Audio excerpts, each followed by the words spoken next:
Hello, friends. I am Dr. Harshit Shah, surgical oncologist at Fortis hospital. आज मी तुम्हाला सांगणार breast कॅन्सरबद्दल. त्यांचा surgical ऑप्शनमध्ये आपण काय-काय करू शकतो.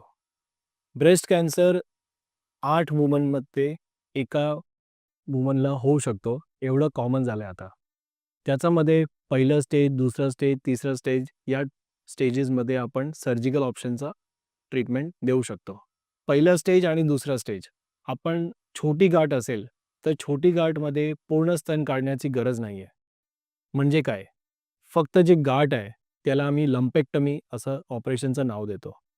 लंपेक्टमीमध्ये फक्त आपण जी कॅन्सरची गाठ आहे, ती कॅन्सरची गाठच काढतो.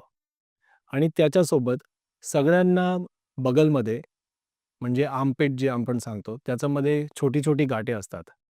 ती गाठेमध्ये कॅन्सर पसरू शकतो. तर लंपेक्टमी किंवा फक्त गाठ काढल्यावर आपल्याला ती बगलची गाठे पण काढावी लागते. दुसरा ऑप्शन आहे पूर्ण स्तन काढणं. पण छोटी गाठ असेल, त्याच्यामध्ये पूर्ण स्तन काढणं एवढं गरजेचं नाही आहे. आता सर्जिकल नंतर रेडिएशन आणि किमोथेरपीमध्ये एवढे ॲडव्हान्समेंट झाले, की आपल्याला पूर्ण गाठ स्तन काढण्याची गरज नाही आहे. फक्त गाठ काढू शकतो. दोघांमध्ये फरक काय आहे? फक्त गाठ काढली आणि बगलची गाठ काढली आणि नंतर आपल्याला रेडिएशन घ्यावंच लागतं. रेडिएशन खूप जास्त कठीण नसतो. रेडिएशन फक्त 15-20 रेडिएशन घ्यावं लागतं आणि आपण कॅन्सरनी मुक्त होऊ शकतो. पूर्ण स्तन काढल्यामध्ये आपण कदाचित रेडिएशन नाही घेतलं ते पूर्ण रिपोर्ट आल्यावर माहीत पडेल. म्हणजे छोटी गाठ असेल, तर पूर्ण स्तन काढण्याची गरज नाही आहे.